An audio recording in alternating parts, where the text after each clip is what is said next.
Bismillahirrahmanirrahim. Assalamualaikum warahmatullahi wabarakatuh. Alhamdulillahirabbil alamin. Hamdan katsiran thayyiban mubarakan fihi kama yuhibbu rabbuna wa yarda. Asyhadu an la ilaha illallah wahdahu la syarika lah wa asyhadu anna Muhammadan abduhu wa rasuluhu la nabiyya ba'dah. Jemaah yang dirahmati Allah, kita bersyukur kepada Allah. Alhamdulillah alladzi bi ni'matihi tatimmus shalihat. Pada kesempatan malam hari ini kita lanjutkan kembali kajian mulia dengan manhaj salaf. Dan sekarang kita masuk dalam bab baru, yaitu bab 5. Prinsip-prinsip terpenting dalam manhaj salaf terkait masalah akidah. Di buku cetakan lama halaman 159, cetakan baru 161. 163. Kata penulis, prinsip terpenting dalam akidah. Pertama, sumber akidah adalah kitabullah, yaitu Al-Quran, sunnah Rasulullah sallallahu alaihi wasallam yang sahihah, dan ijma' salafus salih. Kita bedah terlebih dahulu sedikit judulnya. Akidah itu berarti keyakinan. Tidak seperti amalan anggota badan. Jadi kalau kita bicara akidah itu bicara amalan hati dan keyakinan kita. Kalau bicara sholat itu masalah apa? Fikih. Kalau bicara puasa masalah fikih. Tapi kalau masalah Allah di mana, malaikat itu ada atau tidak, surga neraka itu ada atau tidak, itu semua masalah keyakinan hati. Berarti di sini sumber keyakinan, ya, bukan masalah fikih. Kalau fikih nanti ada bahasan tersendiri lagi. Kemudian disebutkan sunnah. Nanti insya Allah akan ada definisi tentang sunnah di beberapa halaman setelahnya. Ada ijma'. Ijma' itu artinya konsensus atau kesepakatan. Ada kata salafus salih. Sudah berulang kali kita jelaskan, salafus salih itu adalah generasi terdahulu di dalam agama Islam, yaitu para sahabat, terus tabi'in, tabi'ut tabi'in. Berarti kalau kita bedah judulnya, di antara prinsip terpenting akidah kita adalah bahwa sumber akidah atau sumber keyakinan itu haruslah kitabullah, yaitu Al-Quran, kemudian sunnah Rasulullah, dan konsensusnya para sahabat, tabi'in, dan tabi'ut tabi'in.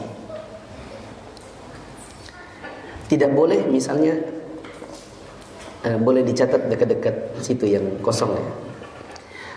Sebagian orang di zaman sekarang, misalnya mereka akidahnya hanya Quran, tidak mau pakai sunnah. Di antara aliran seperti ini, aliran sesat, namanya Quraniyun. Mereka bilang kami ini akidahnya dari Quran saja. Ada juga yang mengatakan alirannya aliran Al-Quran suci. Kalau ditanya, kenapa kok Anda cuma pakai Quran saja? Emang sunnah bermasalah gitu? Mereka bilang, kalau Quran itu dari Allah, kalau sunnah itu dari Rasul. Tinggi mana? Allah apa Rasul katanya? Ya kalau dibandingkan Allah sama Rasul ya jelaslah Allah.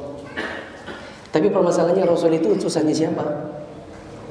Emangnya Rasul itu bikin akidah, bikin ucapan itu dari dirinya sendiri apa wahyu? Wahyu. Berarti sumbernya sama juga, yaitu Allah.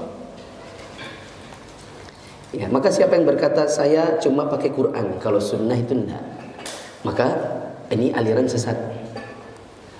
Ada juga misalnya dia tidak pakai Quran, tidak pakai sunnah, dia cuma pakai akal.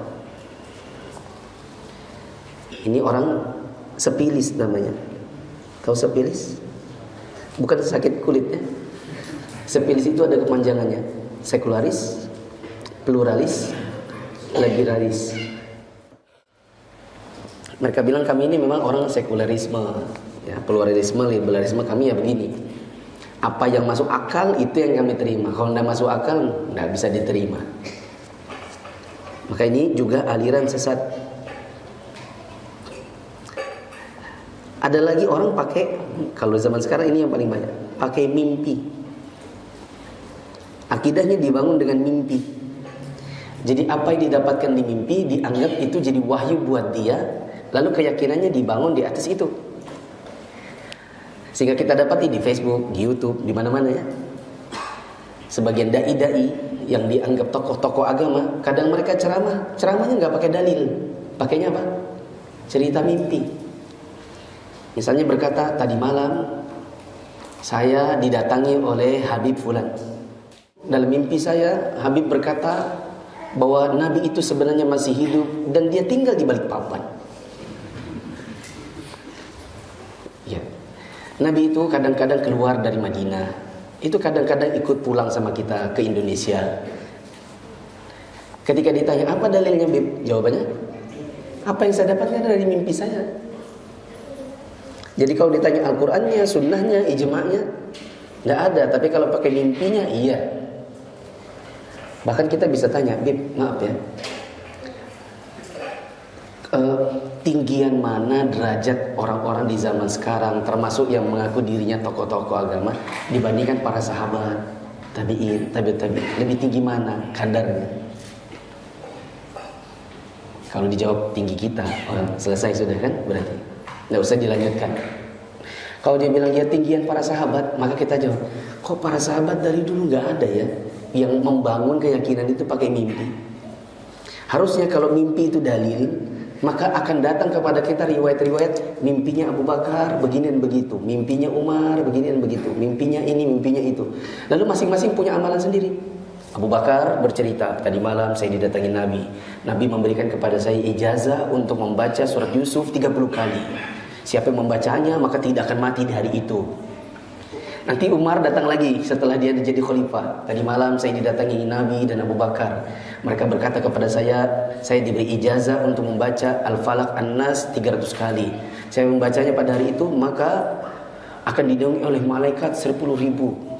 Semua akan menceritakan mimpinya masing-masing. Dan yang seperti itu tidak ada. Sumber akidah itu sudah tetap di dalam Al-Quran, di dalam sunnah Nabi yang sahihah, ijma' salafus salih, selesai. Tidak ada orang di zaman sekarang bisa bikin akidah baru. Kalau ada yang berkata dengan akidah baru, maka orang ini berbuat kebid'ahan di bidang akidah dan bisa sesat lagi menyesatkan kalau jadi dai. Ya. Kata penulis, sumber rujukan dalam memahami akidah dalam manhaj salaf hanya ada pada 3. Al-Quran, Sunnah, Ijma' Salafus Saleh. Akidah dalam Islam itu perkara gaib, tidak dapat diketahui oleh panca indera dan sifatnya tauqifiyah. Ini teman-teman, akidah itu perkara gaib dan tidak bisa dilihat dengan panca indera. Jadi tidak ada masalah akidah yang itu bisa pakai sekedar mata misalnya. Coba, teman-teman yakin ada malaikat? Mana malaikatnya? Kamu pernah lihat? Tapi kan hanya ada dia di dalam hati, yakin. Dapat dari mana ada keyakinan dari adanya malaikat? Dari Al-Quran, dari Sunnah, dan demikian para salafus saleh berijma'. Yakin ada surga dan neraka? Coba buktinya mana? Ya. Kalau kita ditanya seperti itu, kita bilang, Pak, akidah memang itu tidak bisa dipanca inderakan. Kalau Anda meminta bukti sekarang saat kita masih hidup, yang nggak bisa. Orang itu masalah keyakinan kok. Ya bisa saja kita ketemu dengan orang yang orang itu tidak percaya agama. Mereka bilang nggak ada, saya tidak percaya ada Tuhan, itu nggak ada. Oh nggak kelihatan. Ya. Kalau tua sedikit, kita bisa bilang memang Pak akidah itu tidak pakai panca indera, memang nggak kelihatan. Kalau muda sedikit, tampar sedikit boleh juga. Nanti kalau dia bilang kenapa ditampar, saya mau tanya. Sakit, ya sakitlah. Mana sakitnya? Mana? Tidak kelihatan. Bapak punya otak. Punyalah. Mana otaknya? Kasih lihat dulu otaknya baru kita percaya. Ya kan? Kalau agak mahasiswa sedikit ya, agak-agak berpendidikan, kita bisa bilang, kamu kalau disuruh mamamu beli telur ke pasar, kamu bawa panci. Buat apa bawa panci? Nah, kamu kan kalau beli telur, kan udah lihat isinya. Iya kalau isinya putih dan kuning. Kalau isinya merah biru. Jadi bagaimana? Kalau pakai keyakinanmu, segala sesuatu itu harus dilihat dulu baru nanti percaya. Kamu kalau pergi ke pasar bawa panci, terus pecahkan di tempat satu-satu. Oh iya putih kuning, lagi putih kuning. Sudah putih kuning semua satu piring baru dibayar. Ya atau tidak? Harusnya gitu dong. Kalau beli motor, emang motornya itu dibayar nanti ya, tunggu 2 tahun. Kalau memang bagus baru saya bayar. Atau bayar dulu baru pakai. Bayar dulu baru pakai. Setelah 2 tahun baru diketahui setelahnya ini motor memang bagus atau enggak. Itu menunjukkan kepada kita bahwa masalah akidah itu tidak mesti dibuktikan dengan panca indera. Sampai ada seorang dai senior sudah wafat. Dia pernah beradu argumentasi dengan orang ateis. Orang itu mengatakan, bagaimana seandainya dengan keyakinanmu ini kamu sholat, puasa, bla bla bla bla, ibadah semua, ternyata sampai dikubur yang kamu yakini tidak ada. Capek dong. Maka dia jawab, masih mending setelah ternyata tidak ada capek daripada ternyata kayak kamu masuk kubur ternyata ada. Siapa lebih sengsara? Akidah itu sifatnya tauqifiyah. Tauqifiyah itu artinya berhenti pada dalil. Dicatat ya, tauqifiyah itu artinya berhenti pada dalil. Alias kalau ada dalil lanjutkan, tidak ada dalil jangan ngarang sendiri. Akidah itu tauqifiyah, maka tidak boleh ditetapkan tanpa 2 wahyu, tanpa Al-Quran dan tanpa Sunnah, serta tanpa ijma' salafus saleh. Kenapa harus dengan ijma' salafus saleh? Karena ijma' salafus saleh itu maksum, bebas dari kesalahan. Maksudnya jamaah begini, salafus saleh individu per individu itu mungkin salah. Abu Bakar secara individu bisa jadi ada kesalahan, secara individu. Umar bisa jadi ada kesalahan. Tapi kalau mereka bersepakat pada sesuatu, maka itu tidak mungkin sebuah kesalahan. Apa dalilnya?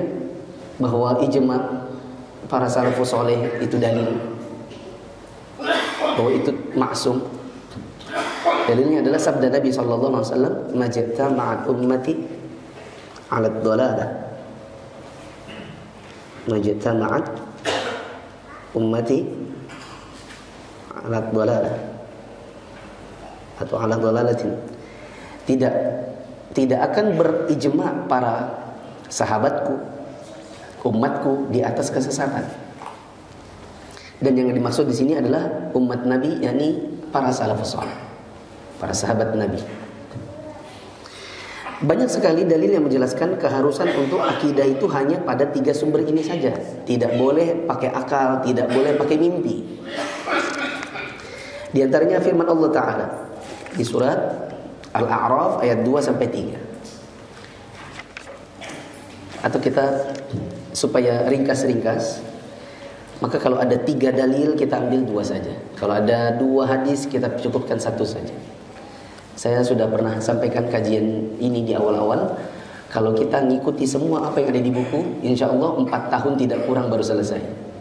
Itu pun kalau rutin. Nah ini kajiannya di sini bulanan, secepat-cepatnya 2 mingguan. Kalau semuanya dibaca berarti 8 tahun nanti baru selesai. Ya kan? Itu kalau masih hidup. Jadi kita cukupkan mungkin 2-3 saja. Di sini ada 3 ayat. Kita ambil ayat kedua dan 3-nya saja. Firman Allah Ta'ala, "Wa ma atakumur rasulu fakhudhu wa ma nahakum anhu fantahu." Di surat Al-Hasyr ayat 7 Allah mengatakan, apa yang diberikan Rasul terima, apa yang dilarang tinggalkan. Maka akidah kita adalah apa yang diberikan oleh Rasul. Allah berfirman di surat An-Nisa ayat 115, "Wa may yushaqqir rasula min ba'di ma tabayyana lahul huda wa yattabi' ghayra sabilil mu'minin nuwallihi ma tawalla wa nuslihi jahannam wa sa'at masira." Barang siapa menentang Rasul sesudah jelas kebenaran dan mengikuti jalan yang bukan jalannya orang mukmin. Bisa distabiloi atau digarisbawahi kata-kata jalan yang bukan jalan orang mukmin. Maka kami biarkan ia leluasa di dalam kesesatan yang dia kuasai itu, dan kami masukkan ia ke dalam neraka jahanam. Jahanam itu seburuk-buruk tempat kembali. Sisi pengambilan ayat ini atau sisi istidlal dengan ayat ini adalah Allah mengancam orang-orang yang mengikuti jalan yang selainnya jalan kaum mukminin. Siapa yang dimaksud dengan jalan selainnya jalan kaum mukminin? Maksudnya jalan para sahabat. Ya. Maka mengikuti jalannya kaum mukminin yang dimaksud di sini adalah para sahabat, itu adalah wajib. Dan ini menunjukkan bahwa kita harus mengambil akidah dari Al-Quran, dari Sunnah, dari orang-orang mukmin, yaitu yang dimaksud adalah para sahabat atau salafus saleh. Rasulullah SAW bersabda, Inna Allah Ta'ala qad ajara ummati min an tajtami'a ala dhalalatin. Sesungguhnya Allah melindungi umatku, yang dimaksud adalah para sahabat, untuk bersepakat di atas kesesatan. Kesimpulannya bahwa akidah itu dibangun di atas penyerahan diri dan ittiba', yaitu berserah diri kepada Allah, ittiba' kepada Rasul, kemudian ijma' salafus saleh. Kata Al-Imam Az-Zuhri, risalah itu dari Allah Ta'ala. Kewajiban Rasul adalah menyampaikannya, dan kita cukup menerima apa adanya. Nah, prinsip yang kedua, menjadikan sunnah yang sahihah sebagai hujjah yang mutlak. Maksudnya begini teman-teman, hujjah itu apa? Hujjah itu dalil. Maksudnya menjadikan sunnah yang sahih sebagai hujjah yang mutlak adalah sunnah, hadis kalau sudah sahih maka dia tidak perlu lagi ditawar. Itu sudah tinggal dijadikan keyakinan saja. Kalau memang itu sunnah sahihah dari Nabi, ya sudah terima saja. Tidak boleh lagi berkata, tapi ini kok kayaknya agak bertentangan ya dengan kedokteran. Apa contohnya? Lalat. Nabi SAW bilang kalau lalat masuk dalam air, maka cemplungin sekalian. Karena di satu sayap adalah racun, di satu sayap adalah penawarnya. Menurut kedokteran, lalat itu kalau hinggap di makanan, di minuman, buang sekalian. Nanti sebutnya sakit apa? Sakit perut. Ya. Sementara menurut dalil, menurut sunnah yang sahihah, ya begitu tadi, cemplungin sekalian, bukan dibuang. Ya. Kata penulis, setiap sunnah yang sahihah yang berasal dari Rasul sallallahu alaihi wasallam maka wajib diterima, walaupun sifatnya ahad. Apa itu hadis yang ahad? Ada di catatan kaki yang bawahnya. Catatan kaki berapa di situ? 215. Hadis ahad artinya hadis yang tidak sampai mutawatir. Dia diriwayatkan oleh seorang perawi atau lebih, tetapi tidak terhitung mutawatir. Tidak cukup sampai syarat mutawatir. Analogi mudahnya begini. Masih ingat kita sekolah dulu, kadang guru itu panggil ketua kelas. Panggil ketua kelas. Nanti ketua kelas disuruh nyampaikan ke anak murid. Panggilkan si Dodi. Dan dimaksud ketua kelas datang. Dodi nanti begini ya, begitu ya. Kita mau, guru-guru ini mau rapat, nanti begini dan begitu. Dodinya balik ke kelas. Teman-teman perhatikan, guru minta kita mengerjakan ini dan itu, nanti gini, ya kan? Yang dengar ibu guru atau pak guru berapa orang? 1. Yang lain tinggal percaya. Itu tidak. Jarang-jarang ada murid-murid yang lain, masa sih Dod? Masa sih? Masa guru bilang begitu? Ya jarang. karena dia ketua kelasnya. Nah, Dodi datang ke kelas itu namanya mengabarkan kabar ahad, karena cuma dia sendiri yang dengar. Tapi kalau guru misalnya ngomong di upacara, kepala sekolah di upacara dia berkata, pada hari Senin akan terjadi ini dan ini, maka murid-murid akan diminta untuk begini dan begitu. Ada anak-anak yang tidak ikut upacara, nakal ke kantin. Dia ke kantin dan sudah dengar arahannya kepala sekolah. Kemudian balik ke kelas, murid-murid mengerjakan arahan tersebut. Ya, yang nakal-nakal ini yang udah mau pergi upacara masuk kelas, ngapain? Iya tadi begini begitu. Ah masa? Memang kepala sekolah bilang gitu? Makanya datang apa? Upacara. Dan yang mendengar ini kan banyak anak. Nah itu namanya apa? Mutawatir. Artinya kalau ahad itu didengarkan oleh segelintir saja, sedangkan mutawatir itu didengarkan banyak orang. Sehingga maksudnya penulis adalah sunnah apabila sahihah maka terima meskipun jalur periwayatannya hanya ahad, tidak sampai mutawatir. Allah berfirman, "Wa ma atakumur rasul fakhudhuh." Apa yang diberikan Rasul terima. Sudah. Ya, dan Nabi tidak mengaitkan terima apabila yang dengar ini sahabatnya banyak. Adapun kalau sahabatnya nggak banyak, nggak usah diterima, nggak ada. Nabi bilang begitu. Mungkin kalau saya berikan contohnya, jamaah lebih paham. Ada aliran di Indonesia yang sudah dibubarkan. Keyakinan mereka salah satunya adalah hadis itu kalau dia ahad maka dia bisa diterima di fikih. Kalau akidah nggak bisa diterima. Akidah itu harus didengarkan orang banyak. Kalau didengarkan oleh 1-2 orang saja nggak boleh diambil. Itu keyakinan mereka. Ya. Kemudian para ulama kita ketika mereka muncul pertama kali dibantahlah. Kalau kalian mengatakan akidah itu harus hadis ahad, azab kubur itu hadisnya ahad, berarti kalian tidak percaya azab kubur. Mereka bilang kita percaya azab kubur. Loh, katanya tadi kalau akidah tidak boleh dari hadis ahad. Azab kubur itu akidahnya hadisnya ahad. Bagaimana tuh? Dai mereka datang dari Australia, mau dakwah di sekitaran Jakarta, ketemu salah satu ustadz kita. Ya, debat. Ya. Debat, kemudian berdebat masalah akidah ini. Oh, jadi akidah itu harus ahad. Oh enggak, akidah itu yang penting sunnahnya atau hadisnya sahihah, selesai. Mau ahad, mau mutawatir, terima. Termasuk juga atau kubur. Oh tapi begini, akhirnya ustadz kita gini aja. Anda kan datang dari Australia sendirian, mau bawa ceramah akidah, ya kan? Nah, tidak bisa saya terima karena Anda ahad. Kalau Anda mau diterima, Anda harus mutawatir. Jadi rame-rame ke sini. Ya, kalau ustadznya cuma satu, ahad berarti. Dulu ada sahabat Nabi diutus ke Yaman. Siapa? Siapa sahabat Nabi yang diutus ke Yaman untuk dakwah? Mu'adz bin Jabal.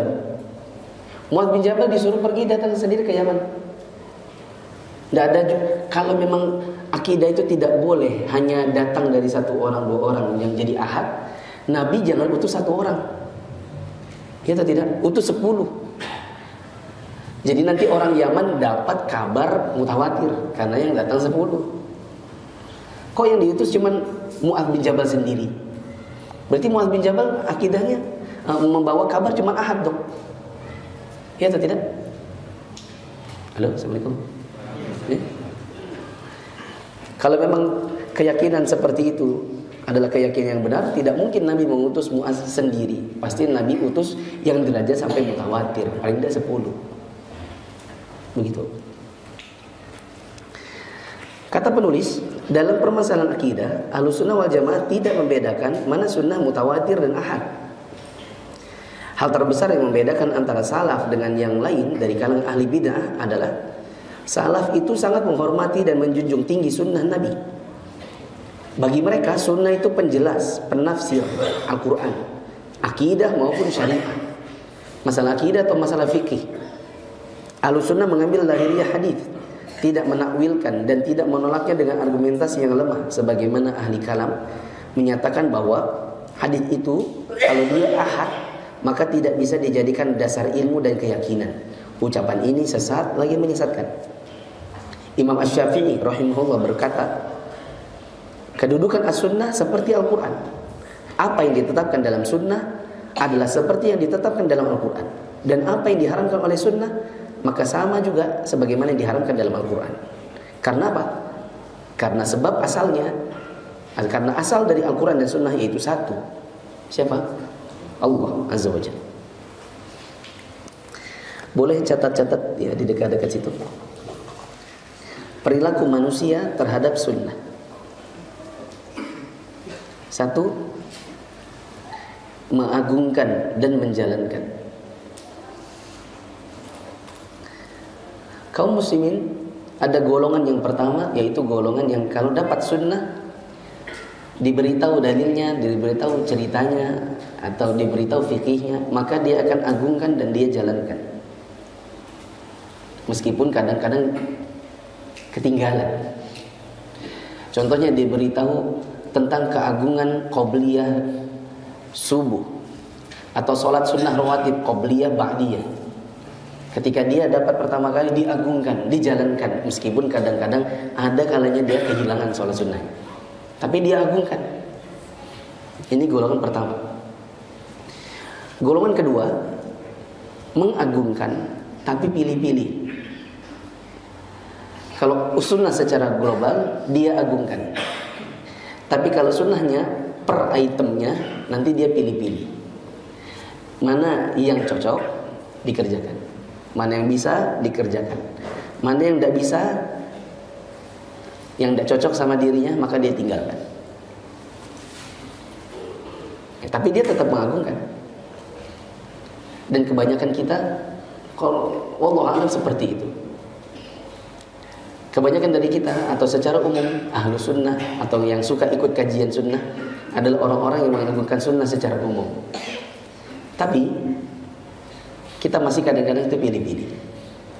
Siapa di sini yang poligami? Pilih-pilih berarti, ya kan? Padahal itu sunnah juga. Ya kan? Sunnahnya Nabi misalnya, Nabi suka dengan pakaian putih. Kita karena urf, karena ustadznya, karena antumnya, karena suka warnanya dan lain-lain, akhirnya kita memang jarang pakai rame-rame gamis putih gitu. Ya, menunjukkan bahwa ada sebagian hal yang memang kadang kita pilih, oh ini ya di tempat saya begini. Banyak hal yang di depan kita itu adalah sunnah, kita agungkan, tapi kadang kita tidak bisa menjalankannya karena bukan memang lagi tidak mampu, tapi memang kita tidak terlalu mau, gitu aja. Ketiga, meninggalkan total. Mendengarkan ini sunnah Nabi, maka dia tinggalkan, karena memang dia tidak mau aja. Dan ini kebanyakan orang awam. Kalau nomor 2 tadi, kebanyakan orang ngaji sunnah. Kalau kebanyakan orang awam meninggalkan secara total,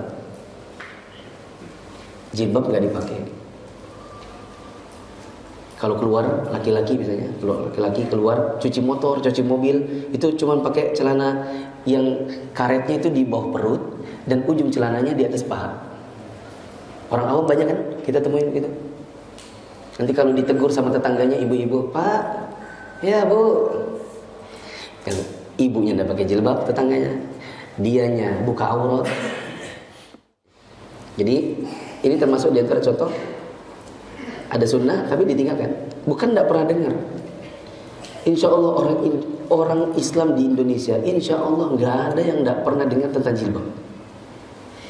Orang Islam di Indonesia, insya Allah tidak ada yang tidak pernah dengar tentang jilbab. Pasti pernah. Ya kan? Wong penyanyi dangdut aja ada yang berjilbab. Masa iya nggak tahu tentang jilbab?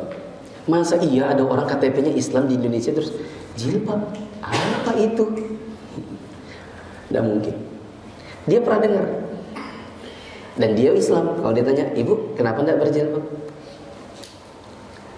Ya kan? Itu contoh Islam tapi meninggalkan total. Keempat adalah meninggalkan yang tidak disukai. Meninggalkan yang tidak disukai. Karena memang pada dasarnya tidak mengagungkan. Yang cocok-cocok aja yang diambil, yang tidak cocok ya ditinggalkan. Ya. Makanya kita sering dengar dialog-dialog, misalnya suami nikah lagi, terus istrinya nanya, kenapa sih ya, kurang apa sih saya ini ya, ayah nikah lagi. Mi, ini sunnah. Kenapa ayah nggak pernah qobliyah subuh? Emang itu bukan sunnah? Nah, giliran poligami sunnah, kan? Giliran qobliyah subuh nggak pernah bangun, sholatnya nggak ke masjid. Nah, jadi dia ambil sebatas yang disuka aja, yang tidak suka tinggalkan. Atau orang misalnya dengar, oh ini kerja di bank ini riba, kerja di asuransi itu gharar, kerja di leasing ini riba juga. Sudah dengar? Ya, tapi karena itu bertentangan dengan ekonominya, ntar aku kalau keluar kerja apa, makan apa? Itu di pikirannya, akhirnya dia tinggalkan yang seperti itu. Dia tinggalkan, maksudnya tinggalkan sunnah untuk meninggalkan riba. Jadi tetap berkecimpung di riba karena memang tidak disukainya. Yang terakhir, yang kelima adalah meninggalkan yang tidak masuk akalnya. Yang tidak masuk akal, maka nggak diambilnya. Kata penulis, as-sunnah menurut bahasa. Menurut bahasa, as-sunnah itu jalan atau tuntunan. Sesuai dengan hadis Nabi, man sanna fil islami sunnatan hasanatan, falahu ajruha wa ajru man amila biha. Barang siapa yang memberi contoh atau perbuatan yang baik, teladan yang baik, maka dia mendapatkan pahala perbuatan tersebut, ditambah dengan orang yang mengikutinya. Nabi mengatakan sanna. Sanna di sini Nabi mengatakan jalan. Paham nggak ini? Nabi mengatakan man sanna, barang siapa memberi contoh atau teladan. Ini menunjukkan bahwa sunnah secara bahasa artinya jalan atau tuntunan atau teladan. Sunnah secara istilah adalah apa yang dinukil dari Nabi SAW, baik sabda, perbuatan, dan penetapan beliau. Betul-betul diperhatikan teman-teman definisi sunnah menurut istilah ini. Karena apalagi kita mengatakan saya ikut kajian sunnah, saya ahlu sunnah, sunnah, sering ngomong sunnah. Kadang-kadang mungkin ada orang awam atau orang yang tidak suka dengan kita, dia nanya, emang sunnah apa sih? Kita sendiri nggak bisa jawab. Nah, contoh, ada orang nggak suka sama kita, kamu ini aneh ya, tampilannya itu kayak apa gitu, lihat celananya itu risih gitu, celana itu ngatung-ngatung gitu, istrimu itu juga bercadar gitu, jilbabnya panjang, emang aliran apa sih? Kan? Atau orang tua kita, bahkan mertua kita nanya-nanya juga, kamu tidak sesat karena yakinkah kamu ini tidak sesatkah? Kayak orang yang ngebom-ngebom itu nah, enggak bu, kamu apa sih aliran apa sih? Tidak ada, kita tidak ada aliran. Kita itu ya orang bilang ikut kajian sunnah. Emang sunnah itu apa? Jadi ikut kajian sunnah, ditanya sunnah itu apa, nggak bisa jawab. Itu kan aneh jadi. Ya. Emang sunnah itu apa? Maka ini jawabannya. Sunnah itu adalah apapun jalan yang dinukil dari Nabi SAW, teladan Nabi, baik yang didapatkan dari sabdanya, perkataannya, perbuatannya, maupun penetapan beliau. Saya beri contoh dulu. Kalau berdasarkan sabda Nabi, misalnya Nabi mengatakan makan tangan kanan, kan Nabi ngomong nih, itu tidak. Contoh perbuatan Nabi, sholatnya kayak apa? Angkat tangannya, sedekapnya, rukuknya, sujudnya, itu kan perbuatan Nabi. Maka apa yang kita dapati dari sunnah berupa perbuatan Nabi, kita ikuti. Ada lagi penetapan beliau. Jadi Nabi tidak sabdakan, Nabi tidak lakukan, tapi ada sesuatu Nabi biarkan, Nabi tetapkan. Maka ini juga termasuk sunnah. Contoh penetapan Nabi, saya pernah contohkan beberapa pertemuan sebelum ini. Nabi pernah tanya kepada Bilal, Bilal, tadi malam saya bermimpi, saya masuk surga, terompahmu di depan saya. Apa yang kamu suka lakukan sehingga Allah menetapkan itu kondisimu, terompahmu di depanku? Maka Bilal mengatakan, tidaklah saya berhadas, kemudian saya berwudu, lalu saya sholat sebanyak yang Allah tentukan buat saya. Sehingga kemudian Nabi menetapkannya. Oh, Nabi tidak larang, Nabi tidak suruh, ya kan? Atau Nabi pernah nyuruh lalu Bilal merutinkannya. Lalu dibuat oleh Nabi, ditetapkan, tidak diingkari oleh Nabi. Oh, lalu akhirnya kemudian kita mengenal itu dalam kitab-kitab fikih sebagai sholat sunnah wudu. Maka ini adalah ketetapan Nabi. Maka kalau ketetapan Nabi itu juga termasuk di antara sunnah. Bagaimana para sahabat mengagungkan perbuatan Nabi? Contoh, sahabat Ibnu Umar pernah melihat Nabi kalau berjalan mendekati sebuah pohon di Madinah, Nabi itu melenggokkan kepalanya. Dan sampai wafat, Ibnu Umar tidak pernah bertanya dan tidak pernah tahu kenapa Nabi kalau lewat pohon itu melenggokkan kepalanya. Jadi dia pun kalau melewati pohon itu, dia pun melenggokkan kepalanya. Ditanya kenapa? Jawabannya, tidak tahu, saya hanya melihat Nabi. Dia mengikuti sunnah Nabi dalam perbuatannya. Bisa dipahami? Nah, secara umum sunnah itu adalah wahyu yang dijaga oleh Allah Ta'ala. Dari sisi lafaznya, sunnah disandarkan kepada Rasul. Dari sisi maknanya, itu berasal dari sisi Allah, baik melalui perantaraan Jibril, atau Allah mengilhamkan langsung kepada Nabi melalui mimpinya, atau Nabi berijtihad dengan perkataan, perbuatan, dan ijtihad ini Allah tetapkan sehingga hakikatnya menjadi wahyu. Atau bisa juga Allah tidak menetapkan ijtihad beliau, lalu Allah membimbing beliau kepada kebenaran. Jadi wahyu kepada Nabi yang akhirnya menjadi sunnah untuk kita lakukan, bisa jadi itu lewat malaikat Jibril, bisa jadi melalui mimpi. Kalau ada yang berkata, loh tadi katanya akidah gak boleh pakai mimpi, jawabannya apa? Ini mimpi Nabi, bukan mimpi sampean, kecuali sampean Nabi. Nah, sampean Nabi atau bukan? Yang mimpinya dalil, itulah Nabi. Yang mimpinya adalah wahyu, itu adalah seorang Nabi. Atau Allah ilhamkan kepada beliau, atau Nabi berijtihad lalu Allah biarkan. Rasulullah SAW bersabda, ala inni utitu alkitab wa mithluhu ma'ah. Ketahuilah aku diberikan Alkitab atau Al-Quran dan As-Sunnah bersamanya. Imam Ibnu Hazm rahimahullah berkata, maka benarlah bahwa semua sabda Rasul adalah wahyu dari sisi Allah, tidak ragu padanya, tidak ada perbedaan pendapat seorang pun dari kalangan pakar bahasa dan syariat bahwa setiap wahyu yang diturunkan dari sisi Allah Ta'ala adalah dzikrun munazzal. Yang dimaksud dengan sunnah sebagai hujjah adalah bahwa sunnah merupakan sumber penetapan hukum dan rujukan dalam beragama. Maka kita tidak bisa beragama kecuali dengan sunnah. Teman-teman yang dirahmati Allah, dulu di kampus saya itu Al-Quran suci atau Quran Yun itu berkembang. Bahkan teman-teman kita yang tadinya teman akrab kita jadi berkelahi gara-gara sebagian teman-teman kita yang ngikut ke aliran suci, aliran Al-Quran suci. Ya. Tapi alhamdulillah salah satu di antaranya taubat gara-gara gini. Ketika datang ngajak-ngajakin kita kan, ngajak-ngajakin, yuk ikut kajian kami. Kami sekarang kajian itu di, saya lupa nama tempatnya, di Jogja itu. Nah di situ kita mengkaji Al-Quran. Rupanya dia maunya hanya Al-Quran, tidak mau pakai sunnah. Maka di antara teman kami ada yang bertanya, kalian sholat atau tidak? Ya kami sholat. Caranya sebagaimana biasa. Nah di Al-Quran itu tidak ada.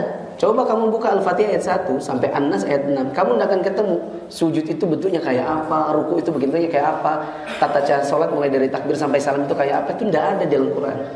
Adanya hanya dalam sunnah. Kalau memang mau ikuti aliranmu, hanya mau Quran, tidak mau pakai sunnah, Harusnya kamu bisa sholat. Atau bikin aja sholat yang lain. Allahu Akbar misalnya, gitu kan? Bikin aja sholat yang lain, beda begitu. Dengan begitu kita akan lihat kamu bukan Islam, saya Islam, kan selesai. Tapi kalau kamu bilang kami juga sholat caranya sama, nah coba tunjukkan mana ayatnya yang mengatakan sholat seperti itu. Dan itu baliknya adalah ke sunnah, bukan kepada Al-Quran. Sehingga akidah itu dibangun di atas Al-Quran dan sunnah, dua-duanya itu satu paket. Ya. Sunnah ini wajib diikuti dan dikafirkan orang yang mengingkarinya. Sunnah ini wajib diikuti dan dikafirkan orang yang mengingkarinya. Dengan hujjah, dengannya hujjah menjadi tegak dan karenanya berbagai alasan atau dalih menjadi batal. Allahu a'lam bishawab. Insyaallah kita akan melanjutkan pada pertemuan yang akan datang. Subhanakallahumma wa bihamdika asyhadu an la ilaha illa anta astaghfiruka wa atubu ilaik. Wassalamualaikum warahmatullahi wabarakatuh.